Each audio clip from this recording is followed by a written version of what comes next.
Esse é o Tudo em 20 Podcast, o R de Zona Oeste. De Campo Grande para o mundo, compartilhamos ciência do dia a dia em até 20 minutos. Eu sou a Aline Nascimento, apresentadora da terceira temporada. Vem aprender com a gente! Oiê! Esse é o Tudo em 20 Podcast, o R de Zona Oeste. Eu sou a Aline Nascimento, a apresentadora dessa temporada.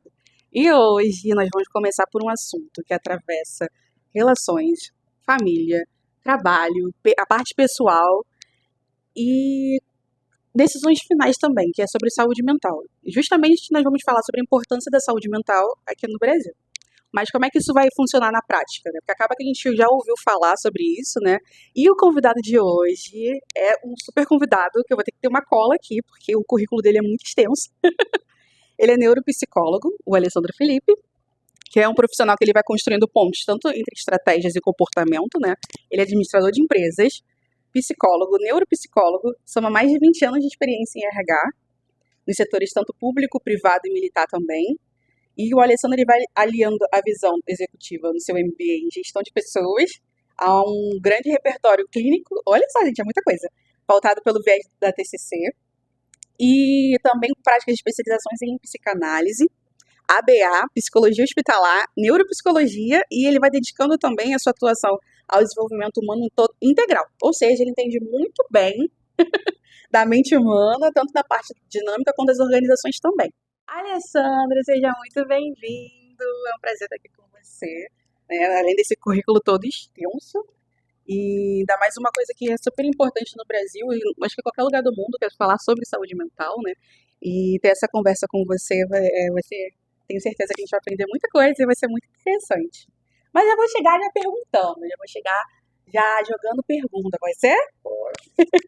Vamos começar. O brasileiro costuma fazer do limão uma limonada, né? Então a gente costuma rir da nossa própria desgraça, fazer piadinha de tudo.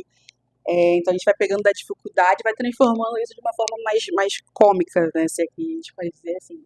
Mas conta pra gente, o que é saúde mental? Olha, primeiramente eu gostaria de agradecer por esse convite, estar podendo falar aqui para um público interessado em saúde mental, que é algo muito importante. Então, fico muito feliz por esse trabalho que vocês desenvolvem com esse podcast e agradeço pela oportunidade de estar aqui, tá bom? Então vamos lá. A resposta curta é que saúde mental não é apenas a ausência de doença, tá? Mas eu gosto de ir um pouco além e criticar a própria definição da Organização Mundial da Saúde, que atrela saúde mental à capacidade de, abre aspas, trabalhar de forma produtiva, tá? Como psicólogo e administrador, eu questiono, será que saúde é só ser um bom produtor?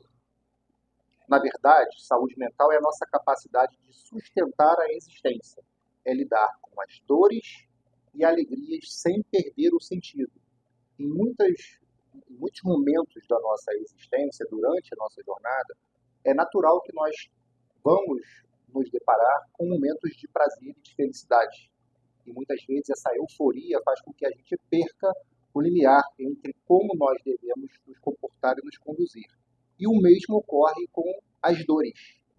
Nós temos que entender, e eu gosto muito de usar essa analogia, que a vida é como se fosse uma roda gigante.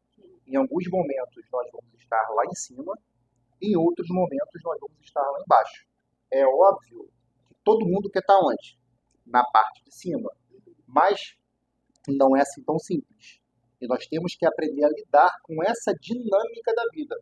Aí eu continuo essa brincadeira da roda gigante, que eu acho muito melhor a vida ser uma roda gigante do que um eterno carrossel, que você fica parado só naquele ponto, sem essas subidas e descidas que fazem parte da vida. E por isso a importância da terapia, a importância do autocuidado, do cuidado com a saúde mental, para que a gente possa, nos momentos que nós estivermos na parte de baixo da roda gigante, aprender com as dores para podermos estar o mais próximo possível, o maior tempo possível, na parte de cima. Então, saúde mental é ter a flexibilidade cognitiva para aguentar as pancadas que a vida vai dar sem quebrar, sem se fragmentar. É fundamentalmente o equilíbrio entre a nossa biologia e o nosso ambiente. É importante lembrar que o ser humano é biopsicossocial e até espiritual também. Traduz pra gente, o que tá? seria isso? Então, a gente já carrega alguns genes que já vêm com a gente. Então, por isso, biológico, tá? Então, vão ter pessoas que vão ter uma propensão maior a ter uma depressão, a ter uma ansiedade. Outras já vão ter, por exemplo, um TDAH, tá? Então, por isso, essa questão do biológico, social, o meio ambiente, o local onde nós estamos inseridos, ele nos afeta e muito. E o psicológico, que é o que permeia isso tudo, tá? Então, não há cérebro saudável que resista sozinho a um ambiente contaminado. Então, saúde mental é a gente saber lidar com essas nuances que a jornada da vida vai nos impor sem nos fragmentar. E eu sei que isso não é fácil. E é por isso que a gente está sempre divulgando a saúde mental para que as pessoas busquem tratamento sempre que for possível e elas precisarem de ajuda. Que tudo, nossa. Ó, nós já sabemos que isso envolve várias coisas, né? Então, entendemos que a saúde mental não é apenas a ausência do transtorno. Ela vai envolvendo as condições sociais, né? Os fatores econômicos também, onde a pessoa está inserida, saúde física, a rede de apoio dela também, se é familiar, amigo. Então, é todo o ambiente que vai influenciando, né, essa saúde, né? Então, acho que o ponto-chave é que a saúde mental não é algo individual, né? Eu posso dizer, então, que ela é coletiva, mas também estrutural. Sim. Alessandro, você tem uma bagagem muito robusta também nessa parte do RH, gestão de pessoas, os programas de saúde mental no trabalho também. E aí que entra a saúde coletiva, seja no setor público, privado ou militar. A gente sabe que o Brasil, ele é um país onde as pessoas trabalham muito, tem uma jornada muito extensa de trabalho também, de acumular funções, e enfrentam o transporte público lotado. Às vezes até passam muito tempo no transporte público, mais tempo no transporte público até do que o tempo com seu familiar, o seu momento de lazer, por exemplo. E você acredita que o trabalho ele pode adoecer as pessoas nesse ambiente ou impactar na saúde mental de alguém? Olha, com toda certeza, tá? Em 20 anos de RH, eu vi muitas empresas, muitas vezes, buscando um psicólogo ou especialista nessa área de recursos humanos para consertar o funcionário, quando o problema, muitas vezes, está na estrutura. E hoje, isso não é mais só uma teoria, tá? Virou uma norma técnica, imposta por força de lei. A NR1 agora exige que as empresas incluam a saúde mental no programa de gerenciamento de risco, o PGR. Tá? Ou seja, a saúde mental no ambiente de trabalho deixou de ser apenas uma ação restrita ao RH e virou pauta obrigatória de segurança do trabalho. E por que isso? Evidentemente, foi realizado estudos que viram um aumento gradativo, paulatinamente, de profissionais sendo afastados, por exemplo, por burnout, que a gente vai falar um pouquinho aqui. Então, respondendo a sua pergunta, o ambiente ele adoece quando exige uma performance de máquina de um ser que é biológico, como eu falei no início da pergunta anterior. Lembra que eu falei que o ser humano é biopsicossocial? Então, não adianta a empresa oferecer uma sala de descompressão com frutas, com um pãozinho com café da manhã, chegar no final do ano, preparar aquela festa bacana, aquela festa legal, sabe? Isso por si só não é suficiente se a empresa tem ali uma liderança autoritária, se as metas propostas são irreais ou inalcançáveis, se a pessoa que está trabalhando do seu lado, que entrou junto com você, sem qualquer justificativa que dê um respaldo, ela é promovida e movimentada verticalmente, horizontalmente, e você é preterido, se o feedback ele não é claro e dê margem para o trabalhador, para o colaborador entender os pontos que ele precisa evoluir. Então, sem sombra de dúvidas, adoece sim. E é nesse cenário que surge o burnout. Para quem nos ouve aqui, para o nosso ouvinte, é importante esclarecer, o burnout não é só estar cansado, chegar no fim da semana, numa sexta-feira, cansado, como você mesmo colocou, de um transporte público lotado e precário, que muitas vezes paralisa lá o trem, e aí o trabalhador chega atrasado no trabalho e às vezes tem que voltar porque o chefe não deixa entrar, ou desconta lá os 15, 20 minutinhos de atraso quando o empregado não tem a menor culpa sobre isso, sabe? Então não é só estar cansado. O burnout é um esgotamento crônico. É quando o cérebro e o corpo entram em colapso devido a um estresse prolongado. Então, muitas vezes eu recebo aqui na minha clínica profissionais que não têm mais condições de permanecer naquele ambiente devido a um estresse crônico. E aí, nesse momento, é um trabalho que a gente faz multidisciplinar. A gente recomenda também que esse trabalhador, que esse paciente, procure um psiquiatra. Porque muitas vezes, só dele se afastar daquele ambiente, muitas vezes tóxico, tá? Ele já tem uma melhora. Então, o burnout não é uma falha de resiliência profissional, Rony.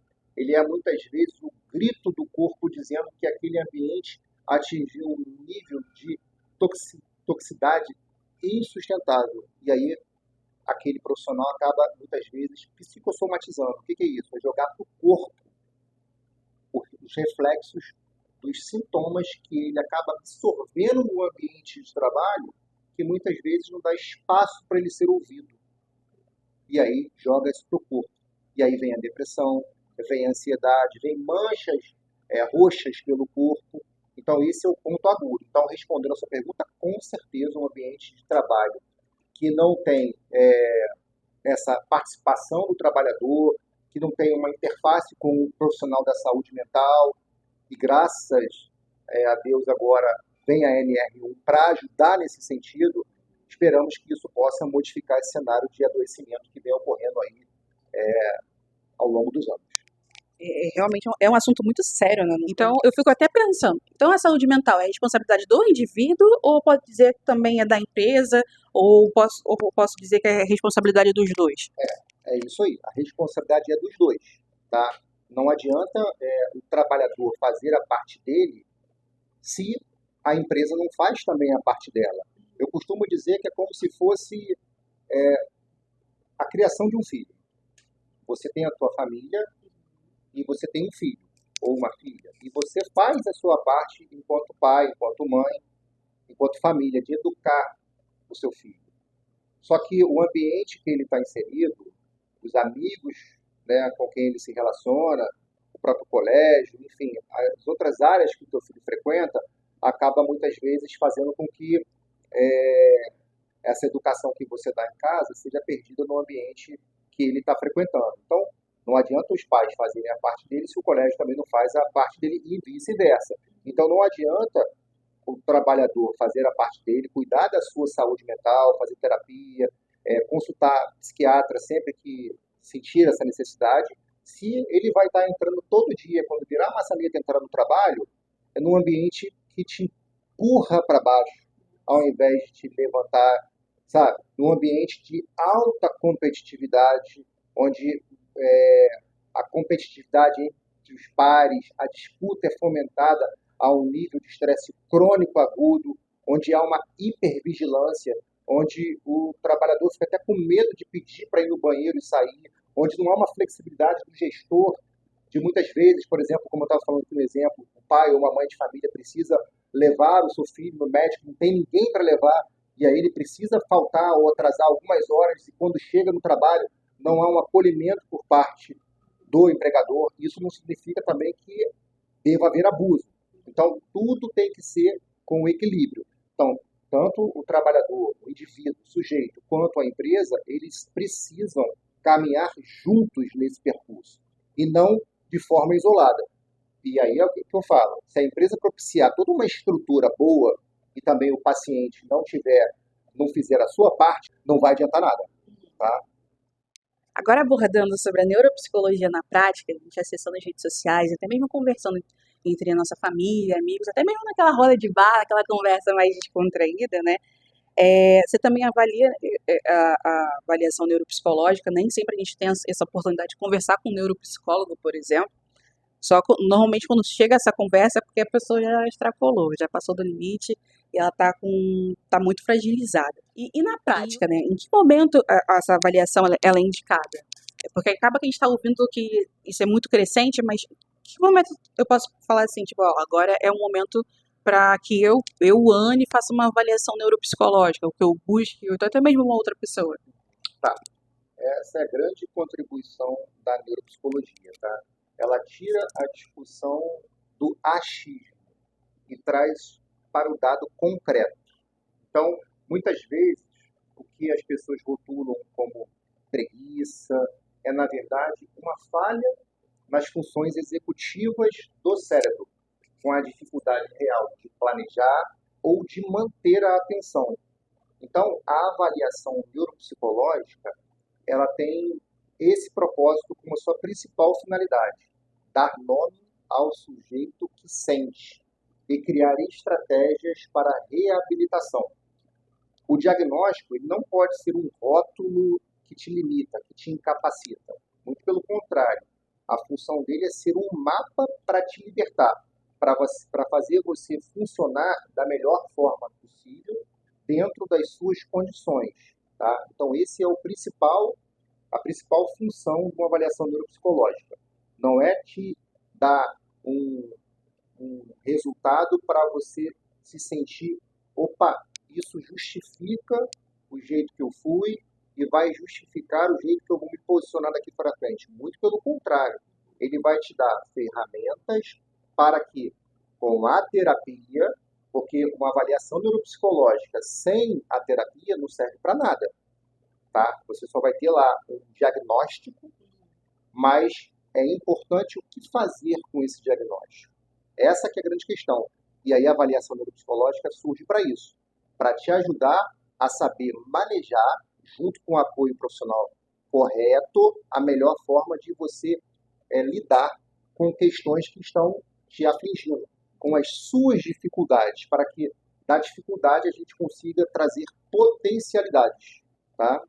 Normalmente, né, a pessoa tende a pensar, recebi o diagnóstico, e agora, o que eu vou fazer?